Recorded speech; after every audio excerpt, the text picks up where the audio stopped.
Ladies and gentlemen, here are your 2021 C8 Corvettes of all colors and trim levels at Kerbeck Chevrolet.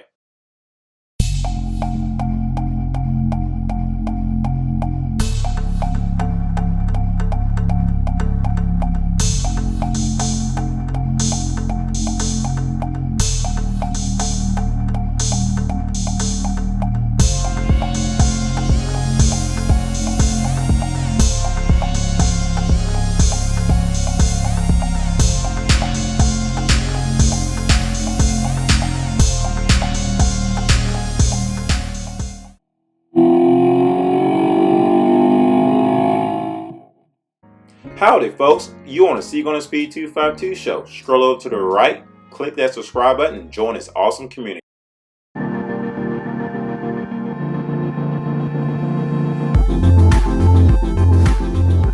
Went with the torch red calibers and not those. Those still work because it kind of correlated with the colors just a little bit, but the brighter red would have went better with this interior. That's just my personal opinion.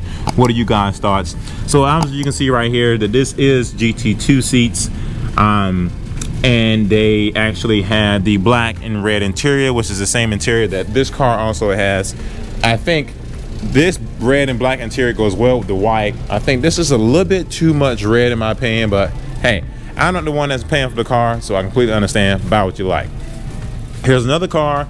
This is a coupe, and it has Trident spoke wheels, which are the wheels that I actually like in the first place. I almost got these wheels in my car, but I was not looking forward to paying extra $1,500 to $3,000 for those.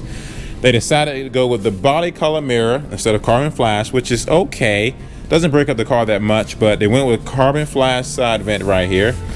This is a coupe because you can actually see the display of the engine. The engine cover is black. This is a non-Z51 package, and people can ask why, because you don't see Z51 on the caliber at all, and it doesn't have a Z51 wing on the back. So this is pretty much one of your standard C8 Corvettes, which is still a great car for the money. They went with GT2 seats and black and red interior as well. So black and red interior seems like a very popular interior around here these days. I think the red and black interior kind of goes somewhat okay with this color. I still prefer it on this white car here more so than I do this car, but hey, once again, I'm not the one that's paying for this, so by all means do as you please. Here is another car. Both of these are identical paint colors. You can see that this one is the first time I ever seen these Stingray hash marks on a vehicle. I've seen them in pictures, never seen them in person. So what are you guys' thoughts on this? I personally don't know if I like it. I didn't get it on my car, but you know, I think it looks okay. They got the standard wheels on their car. They got, this is a coupe with a red engine cover, non-Z51 package. So once again, you can tell by look at the calibers, you don't see Z51 on there at all, not whatsoever. And then you can see that it doesn't have a Z51 wing on the back as well. So this is a non-Z51 package with smart people GT1 seats. The GT1 seats is just as comfortable, if not more comfortable, than the GT2 or the GT3s, and it saves you money because it automatically comes with the car. I'm telling you that right off the bat from first-hand experience. Now, it seems like red is a very popular interior, obviously, because they got red in this car, they got red in that car, red in that car, red in that car. So red is a very popular interior. And I guarantee you there's gonna be other cars around that has red in inside as well. So if you come over here to this car, which is also a C8 Corvette, obviously, but this is a convertible while this is a coupe. Now, since we're standing side by side, let's go ahead and compare the two. Now, as you can see, there's no display of the engine at all right here, and there is right here. Now, this obviously looks completely different than this. Now, the shape looks the same, but it's different. I'm not gonna lie, I prefer this a lot better. For some reason, I've been drawn so much more to the convertible than I have the coupe, and that's shocking because I'm a coupe guy, but I love the convertible. The convertible is a smidge bit better than the coupe in my opinion as far as looks goes, especially when the top's down. When this top is down, OMG, freaking amazing. Now, while I'm on this topic of talking about a convertible, one thing I don't like about a convertible, which I hope they can fix in the Z06, possibly they probably won't do much difference, is you see this rear view camera right here? Now, this rear view camera is also hooked up to the mirror here. When you're driving, this look like literally a 4K picture. It looks like a 4K picture if you right there, that mirror. But when this whole top is back, you can't use the camera anymore. You have to actually use the mirror in order to do so. I love the camera because the camera actually show more of a wide angle and show all the lanes behind you, while the mirror only shows just what's behind you. So that's one thing I don't like about the convertible, but at the end of the day, I mean, you can get used to it, right? Because we all have driven with our cameras, with our mirrors the way they are now.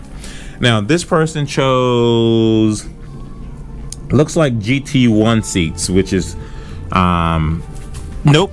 They chose GT2 seats because there's a hole in the middle of it. So yep, they chose GT2 seats. So they spent a little bit extra money for that. This is a non-Z51 package with the standard wheels. Once again, it's not on the calibers as Z51, and it does not have a wing on the back. But this is a convertible, and pretty sweet, man, pretty sweet. So we already checked out all of those cars.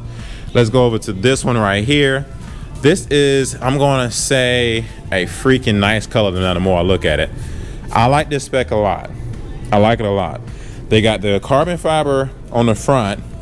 They got the Trident spoke wheels, which they pay extra for. They got the nice freaking calipers. They have the high wing on the back. This is a Z51, and this is convertible.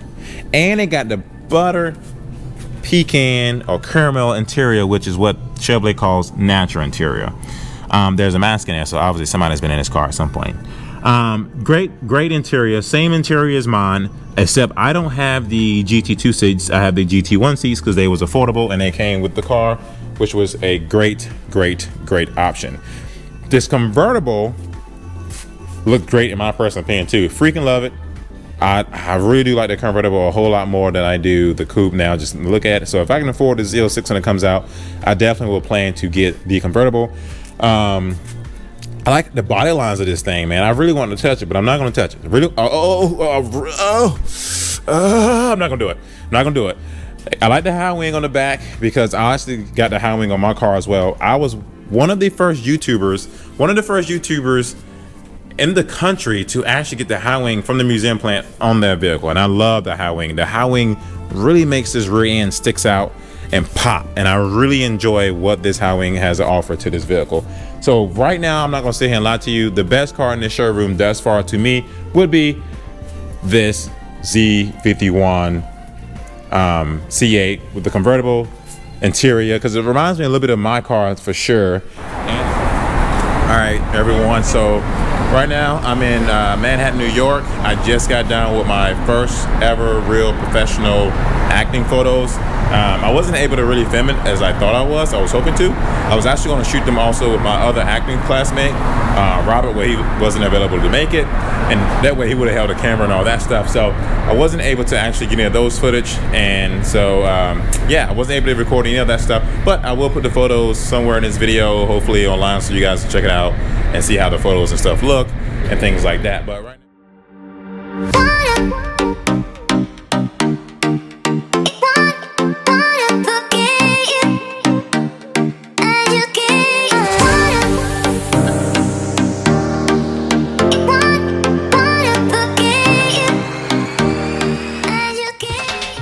right now, like I said, we're in Manhattan. I'm actually waiting on one of my other classmates who lives here. Shortly, we're going to go to dinner and I guess catch up, and it'll be my first time ever meeting her in person, especially since she lives here. I live in North Carolina, obviously, and it'll be a great experience to do something different, talk about different things, and see what it's like living in Manhattan. I'm not going to say a lot to you, though. I love driving cars. I love driving sports cars, but Manhattan is not a place where I would live. Literally, you feel every crack in the road. Like, if I lived in New York, like, I would have to sue the city. Literally, only because, like, New York is so expensive to live, the tax dollars is crazy, and the roads are crappy. I'm talking about, like, I want to use a worse word than that, but I'm not going to cuss on camera. The words are really bad here. Now, I know a lot of people, like, walk around and do all that stuff, but, like, there's a lot of people that drive cars, too, obviously. And so you got all these crappy roads. Now, I'm not going to lie, this road is probably one of the best roads I've seen since being in New York. All the other ones have been crappy as crap. But yeah, the only thing I really like about New York is just seeing the beautiful people, like, holding hands and walking and having a conversation with each other. That's literally about it. Outside of that, everything else freaking sucks. don't hold it against me if anybody's from New York. I just feel like Manhattan is just, you know, just traffic, the parking situation. Like, life's too short to deal with parking every single day like this. It's ridiculous, crazy, and it's expensive when you find somewhere to park too. So